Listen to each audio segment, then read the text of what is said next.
네, 이번 시간은 박송훈 시사평론가와 함께합니다. 지금 연결돼 있습니다. 안녕하세요. 네, 안녕하세요. 더 나은 내일 꿈꾸는 평론가 박성훈입니다. 네, 자 오늘은 좀 어떤 이야기를 나눠볼까요? 네, 일본에서 최장수 재임 기록을 갈아치운 아베 총리가 퇴임을 했죠. 오늘은 아베 총리의 퇴진과 그 퇴진의 배경과 향후 전망, 그리고 극우 세력의 움직임에 대한 이야기를 해볼까 합니다. 네, 여기에 대한 분석 기사도 많이 나오고 있던데 이 아베 총리가 갑작스레 사임을 발표했잖아요.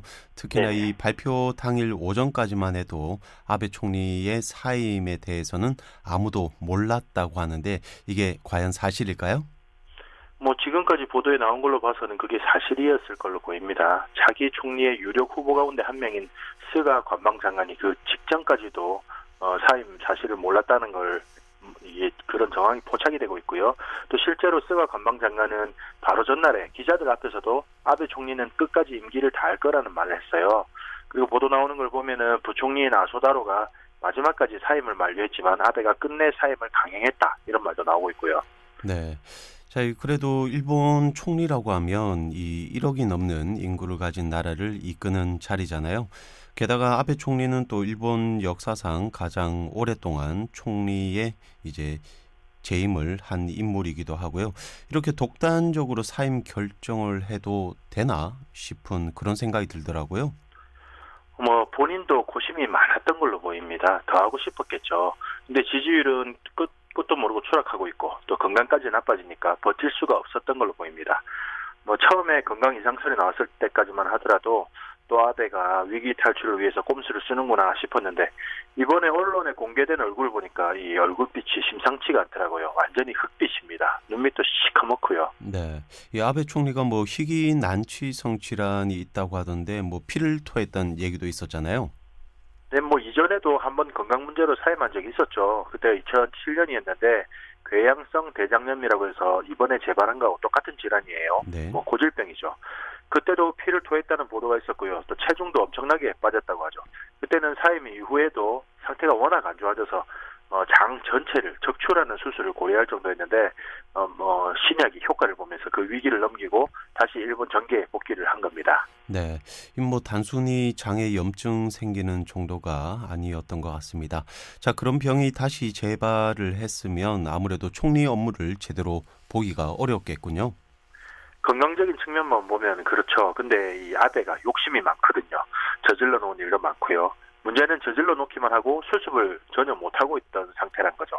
이 본인을 포함해서 측근들까지 얽힌 비리가 한두 개가 아니고요. 또 각종 비리를 덮기 위해서 자기 편을 들던 이제 검찰총장의 정년을 연장하려고 했는데 그것도 이제 마작 스캔들이 터지면서 수포로 돌아가게 됐죠. 네. 그리고 이 도쿄 올림픽도 그 자신의 임기 안에 이제 하려고 끝까지 포기를 안 하고 그냥 연기를 한 거잖아요. 네, 그것도 큰 실책입니다. 지금 돌아가는 영상을 보면은 어차피 올림픽은 취소될 가능성이 무척 높아 보이거든요. 근데 괜히 연기하는 바람에 취소한 것보다도 돈이 훨씬 더 많이 들어가게 생겼습니다. 이 만들어 놓은 시설들을 다른 용도로 사용을 하지도 못하고 계속 관리를 해야 되니까요. 또 따지고 보면은 올림픽을 고집한 것도 후쿠시마의 부흥을 위해서 그 올림픽을 고집한 건데 이 올림픽이 저 모양이 되다 보니까 후쿠시마 부흥도 물 건너가는 분위기입니다. 네. 당초에는 도쿄 올림픽 때 이 선수단이나 관광객들에게 후쿠시마산 식재료로 음식을 만들어서 제공하거나 아니면 판매를 할 그런 계획도 있었잖아요.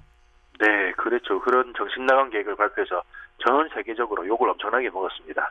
이전부터 먹어서 응원하자 이런 슬로건으로 후쿠시마산 농산물을 자국민한테 사 먹으라고 독려를 했었거든요. 근데 방사능 음식을 돈 주고 사 먹을 사람이 어디 있겠습니까? 공짜로 준다고 해도 안 먹죠. 근데 앞으로는 더 안 팔릴 겁니다.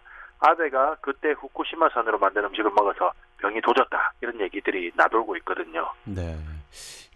아베 총리가 앞을 내다보지 못했다고 해야 될지 아니면 운이 안 좋았다고 해야 될지 잘 모르겠지만 계획대로 되는 거는 하나도 없는 것 같아요. 자기 발등을 자기가 찍는다고 하죠. 아베가 하는 일이 거의 다 그랬어요. 한국의 반도체 부품 수출 규제를 했다가 우리가 국산화를 해버려서 일본 기업들만 타격을 입고 오히려 한국에서는 일본 불매 운동이 일어나면서 여행객들, 일본에 가는 여행객들이 뚝 끊기고 그 바람에 일본 지방 경기가 또 파탄이 났고요. 거기에다가 뭐 코로나까지 겹치면서 일본의 관광 산업은 초토화되다시피 하고 또 관광 산업을 살려보겠다고 일본 내에서 관광 장려 캠페인을 벌였다가 뭐 코로나가 전국으로 확산되고 연쇄적으로 또 상점들이 문을 닫고 공장들까지 멈추면서 GDP가 곤두박질을 치고 뭐 현재 일본의 상황이 이렇습니다. 네. 지금 뭐 우리나라도 굉장히 시끄러운데 이 정도면 일본 같은 경우는 국민들이 좀 가만히 있지 않을 것 같은데요? 뭐 일본 국민들도 실망을 많이 했으니까 지지율이 꼬꾸라졌죠. 그리고 그 쌓여있는 울분이 아베 사임을 전후로 해서 터져 나왔어요. 뭐 입을 다물고 있던 언론에서도 아베에 대해서 냉혹한 평가를 내놨는데요. 한 언론사는 뭐 사상 최악의 병약하고 무능한 총리, 아베의 말로 이런 제목으로 기사를 내기도 했습니다. 네. 뭐 신랄하게 비판을 한 것 같은데 보통 일본은 이런 권력자나 좀 강한 상대에게는 약한 모습을 보이고 또 비난을 할 때도 이렇게 대놓고 직접적으로 표현하는 경우가 거의 없잖아요. 네, 맞습니다. 근데 그만큼 쌓인 게 많았다는 거죠.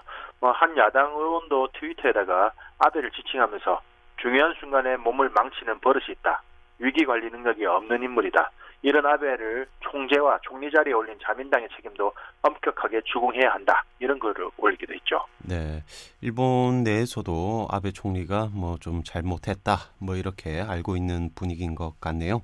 자, 그럼 아베 이제 후임이 되는 총리는 좀 아베 총리와는 다른 사람이 될지 궁금해지는데 이 대놓고 뭐 한국이 싫다. 뭐 이러지만 않아도 한일 관계는 좀 다소 많이 좋아질 것 같네요.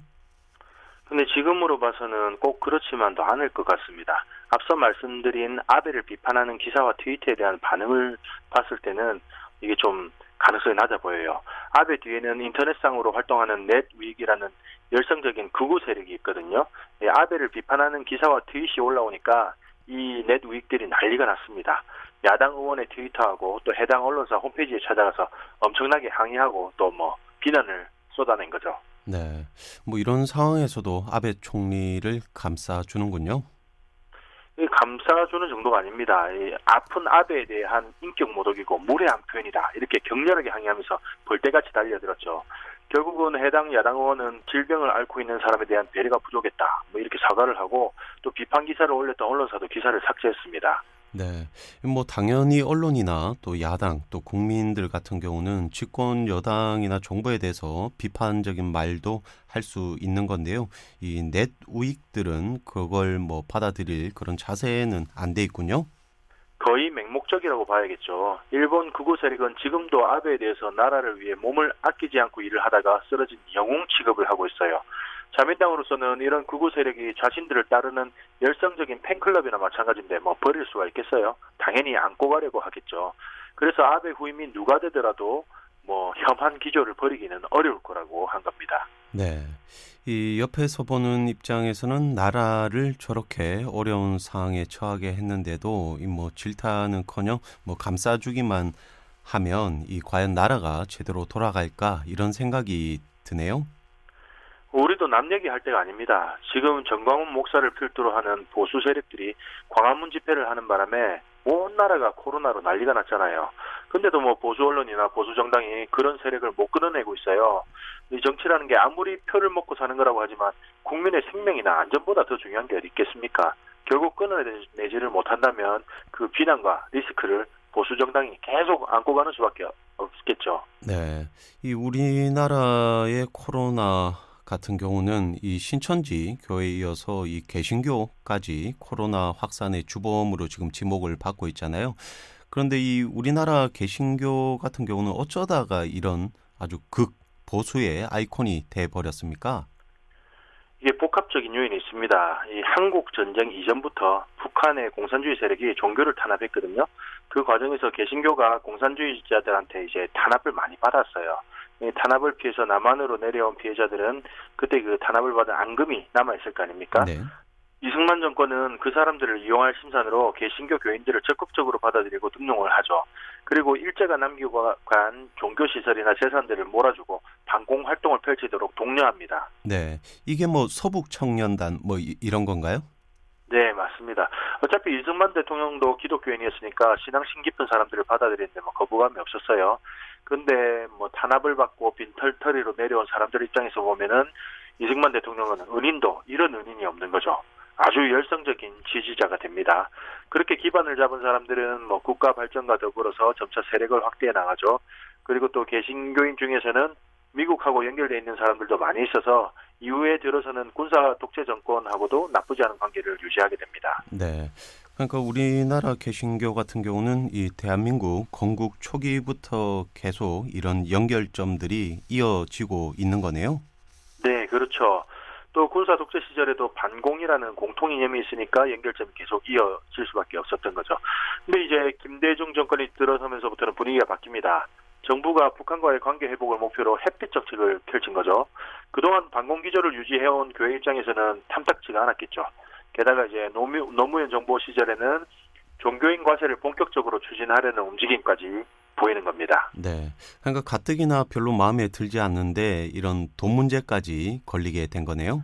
그렇죠. 이 당시에 개신교는 노무현 정부에 완전히 등을 돌리고 당시 야당이었던 보수 정당하고 강하게 연대를 해서 드러내놓고 정부를 비판하기 시작합니다.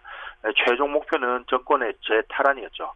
이명박 장로 대통령 만들기 프로젝트 거기에 돌입하게 된 겁니다. 그리고 목표한 대로 이명박 대통령이 당선이 되니까 취임한 대통령은 고려대, 소망교회, 영남 출신 이른바 고소영 인사를 단행하게 되죠. 네. 이 스토리가 그렇게 된 거군요. 자, 그래서 이 개신교 집회를 보면 그럼 뭐 이승만 대통령을 또 이렇게 우대하고 이 공산주의에 대해서는 적개심을 굉장히 많이 표현을 하더라고요. 또 이 성조기를 흔드는 것도 뭐 같은 맥락이라 볼 수 있겠군요. 네, 그 이승만 정권이 대한민국 정부를 수립을 할 때 미 군정의 도움을 많이 받았으니까요. 또 뭐 한국 전쟁 이후에 정말 폐허밖에 남지 않았던 우리나라에 미국이 많이 원조를 해준 것도 사실이고요. 네. 그런데 이 궁금한 게 그 집회에서 보면 일장기도 같이 흔들더라고요. 이건 왜 네, 그런 겁니까? 저도 이해가 안 갑니다. 다만 추정을 해보면은 두 가지 측면으로 볼 수 있을 것 같은데요. 우리나라 개신교는 정착 단계부터 반공을 기조로 삼고 있다고 했잖아요. 네. 그러니까 북한을 견제하기 위해서는 일본하고도 좋은 관계를 유지해야 한다. 이런 게 작용했을 것 같고요. 또 하나는 일본은 선진국이자 강대국이다. 그러니까 현실적으로 봤을 때 이길 수 없는 나라와 적대하는 것보다는 손을 잡는 게 현명하다. 이런 측면도 작용을 한 것 같습니다. 네. 아주 좋게 이 해석을 해주신 것 같은데 이 일제 강점기에 우리 민족이 당한 치욕의 역사를 또 기억하시는 많은 분들과는 좀 정서적으로 맞지 않는 것 같습니다. 자, 이제 마칠 시간인데요. 마지막으로 한 말씀 해주시죠. 지금 우리나라가 많이 힘든 상태입니다. 부디 개인적인 욕심, 원한, 정치적인 신념은 당분간 뒤로 미뤄두고 지금은 다 함께 위기 극복에 동참해 주시길 바랍니다. 네. 오늘은 여기까지입니다. 지금까지 박성훈 시사평론가였습니다. 말씀 감사합니다. 네, 감사합니다.